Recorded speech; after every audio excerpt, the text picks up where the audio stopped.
Scene 11 starts off with Blanche in the bathroom while Stella is packing up Blanche's things. Stanley and his friends are sitting around the kitchen table playing poker.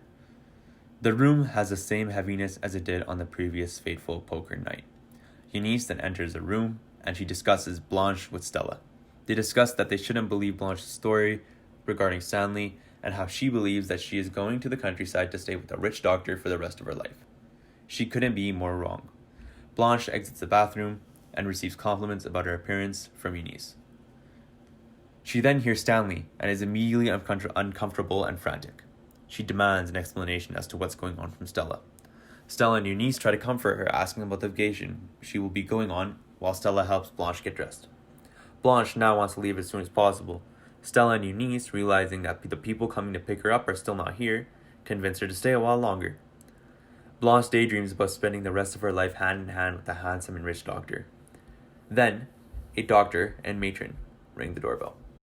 Eunice then answers the door, and Blanche wonders if the person at the door is here for her, which she is correct about.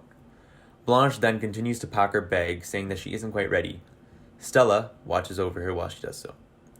Eunice and Stella tell Blanche that they are waiting outside. Blanche asks who they is, and it is revealed that a woman is with him. Blanche wonders who the woman could be, but is interrupted by Stella that she should get going. Blanche is still hesitant to walk through the kitchen because the men are seated there. But then Stella reassures her that she will walk with her. The men awkwardly stand at the table. Mitch remains seated though. Stella and Blanche make their way out the door and are greeted by a man Blanche is not expecting. Confused, Blanche slips back into the flat. Stanley blocks off the entrance to the room and asks Blanche if she's forgotten anything. The matron then steps into the flat, following Blanche. Blanche then grabs the back of a chair as if she needs to defend herself, and Stanley tells the doctor that he should probably go inside. The doctor then tells the nurse to bring Blanche back outside. The nurse and Stanley both begin to corner Blanche, asking what she has forgotten. Blanche stammers for an answer but is told that whatever it is, she can pick it up later. Blanche then panics and screams that she doesn't know the doctor or the nurse. Stanley throws the paper lantern from the first few scenes of the play at Blanche, asking if that's what she had forgotten. Blanche then tries to make a run but is easily stopped. Stella runs to the porch and is visibly upset. Eunice comforts her as Stella repeatedly asks herself what she's done to her own sister. Eunice says it was the right thing. Mitch and Stanley get into a small fight in the kitchen when Mitch tries to enter the bedroom. The matron catches hold of Blanche and Blanche scratches her. The matron tells the doctor that Blanche needs to get her nails trimmed. The doctor walks into the room and calms Blanche down. The doctor tells the matron to let Blanche go, and Blanche gives her arm to the matron. The two walk out of the house while Stella calls for Blanche. Blanche does not look back. Eunice gives Stella's child to her, places her into her arms, and Stanley then comes out to comfort Stella. Dialogue. While scene 11 may not be the most dense scene in length, there still remains a plethora of significant lines of dialogue that can be extracted, such as, quote, "I couldn't believe her story and go on living with Stanley," end quote. I believe this to be questioning Blanche's independence. Stella cannot believe Blanche is so very dependent on Stanley to provide a life for her. Even more so after the insurmountable damage Stanley has brought on her physically, but more importantly mentally, after their sexual assault passed. Second quote, we have, "Whoever you are, I've always depended on the kindness of strangers," end quote. So this is a quote by Blanche, and it's so obvious to see that she has mistaken the doctor she has never met before for someone nice. Once again, this is ironic because it shows every stranger so far has led Blanche to extreme cruelty and even further illustrates her never-ending detachment from reality. Lastly, we have, quote, "Why are you looking at me like that? Is something wrong with me?" End quote. This quote comes from the interaction between all of the women in the scene upstairs.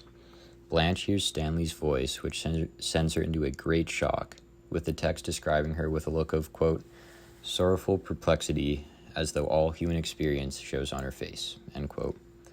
This is followed by Blanche frantically looking for an explanation on the current situation, to which she is met with Stella and Eunice vehemently telling her to quiet down, leading to the original quote of, "Why are you looking at me like that? Is something wrong with me?"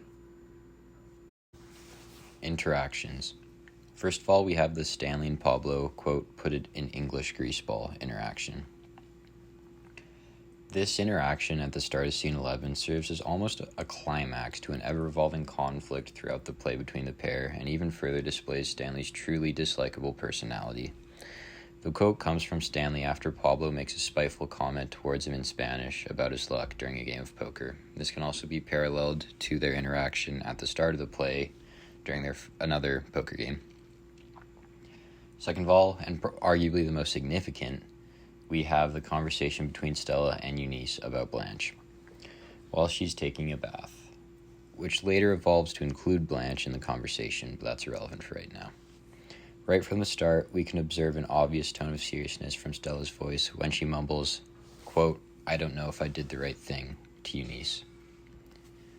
While this conversation between the two is fairly short in length, it illustrates Stella's lack of confidence in her decision of sending Blanche away with the doctor later in the scene, as well as her doubts on Blanche's claim of her horrifying past with Stanley, as she feels it should be completely out of the picture to reconstruct and maintain a relationship with someone like Stanley, given how much harm he has caused Blanche in the past.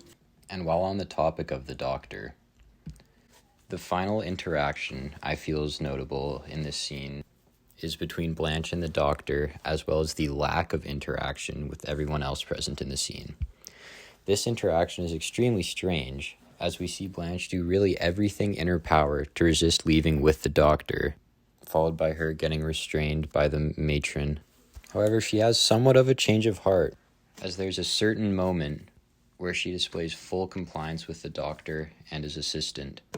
It is a totally fair statement to say Blanche develops somewhat of an attraction instantly to the doctor, as Blanche is prodded out of the house, all while maintaining a deep stare into his eyes. However, it is also important to note the lack of interaction between Blanche and the other established characters. This is stated through Blanche completely neglecting the presence of everyone in the house, as she doesn't even look at those trying to give her a farewell, which seems extra weird given the presence of her sister. Exploration of themes. Sexual desire. Sexual desire is an overarching theme throughout scene 11. Blanche utilizes the getaway of bathing not to attempt to wash off her sexual history in the past and to clean herself off Stanley's assault. Stanley is a strong, forceful, aggressive male. Stella cannot raise her infant with Blanche in the house. The infant will be a Kowalski, not a Du Bois. Blanche doesn't or can't comprehend where she is going. What she reveals to herself, the story she needs to accept. Examples like this are present throughout the scene. Masculinity. Masculinity is an overarching theme throughout scene 11. Stella admits to Eunice that she decides not to trust Blanche's claim about Stanley's assault. Eunice supports Stella's choice, strengthening this development of reality. Stella presently is the one living in a dream to keep up her life. Similarly, as Stanley caught Blanche like a bird in a cage in scene 10. Here, he is currently attempting to catch her again. This time, it is too overwhelming her by eliminating her from society, not assaulting her. Blanche is trapped both in her own mind and under Stanley's physical force. Examples like this are also present throughout the scene. Major characters. Blanche Du Bois, Stella's older brother, who is a high school teacher from Lurie, Mississippi. She worked there until she was forced to leave. Blanche is a talkative and fragile woman who is around the age of 30 to 35. After her family lost Belle Reve, they moved to New Orleans and arrived at the Kowalski apartments, and she reveals that she is completely broke. Blanche has many lovers and has strong sexual urges, but this comes from a woman who has never had any dignity. Later, Stanley searches through Blanche and finds out about her past, resulting in destruction of her friendship with Mitch. Then Stanley proceeds to destroy everything left by Blanche by raping her and sending her to a mental asylum. She later has to deal with the impact this event took with her in scene 11. Stanley Kowalski, Stella's husband, Stanley, who serves as the main antagonist in the play. Stanley, who is a middle-aged man from New Orleans. Stanley fought in World War II, who now works as an auto parts salesman. Stanley's character could be described as somebody who is strong, ferocious, and filled with violent, toxic masculinity. Stanley, who is very manly, is the polar opposite of Blanchet's homosexual husband, who has previously committed suicide. Stanley, who has a deep bond with his wife, is later drawn to Blanchet, and during the height of the play, rapes her while Stella is giving birth to the baby. Major characters continued. Stella Kowalski, who is the wife of Stanley Kowalski and the younger brother of Blanchet. Stella is a middle-aged woman around 35 years old who has a mild temper that sets her away from her lewd neighbors. Later in life, Stella jumped off a sinking ship and left Mississippi for New Orleans, where she later met Stanley and married him. They also share a strange sexual relationship. When Stella is with Blanchet, she is the vet, calm and responsible towards her to help her cope with her frantic hysteria. Stella is divided between her sister and her husband. However, she stands with her husband Stanley because she gives birth to his child near the end of the play, later refusing to believe Blanchet's accusations that Stanley raped her in scene 11. Stella disproves of reality that proves that her and her sister may have more in common than the two of them may think. Harold Mitchell is Stanley's army friend, co-worker, and poker friend. Mitch is like Stanley's friend, who is around 30 years old. Mitchell may be a klutz who has uncultured interests. He is very sensitive and very gentlemanlike towards women than Stanley is. Maybe people may believe this is because he lives with his mother, who is slowly dying from illness. Mitchell and Blanchet's relationship isn't what Blanchet expects because she's waiting for a hero to come rescue her. However, she becomes closer while they talk about the loss of their loved ones. Poker players stand uncomfortably as Blanchet passes, except for Mitch, who stares at the table. When Blanchet steps out of the porch and sees the doctor, not Steph Huntley, she retreats in fright to where Stella is standing, then slips back into the apartment. Scene 11 is pretty much the following action and resolution of A Streetcar Named Desire. It shows us the result of all the actions, decisions, and everything else each and every character made throughout the entirety of the play. The collected deduction that Blanche is mentally ill and Blanche being taken away is the result of all the characters' decisions. With Marcus.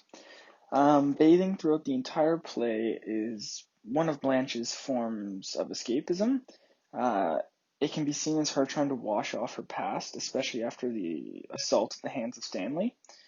Her hiding herself in the dark and only going out late at night and never letting anybody see her in the light is her hiding herself almost in darkness, as she's afraid to face the truth that she is aging and she is getting older.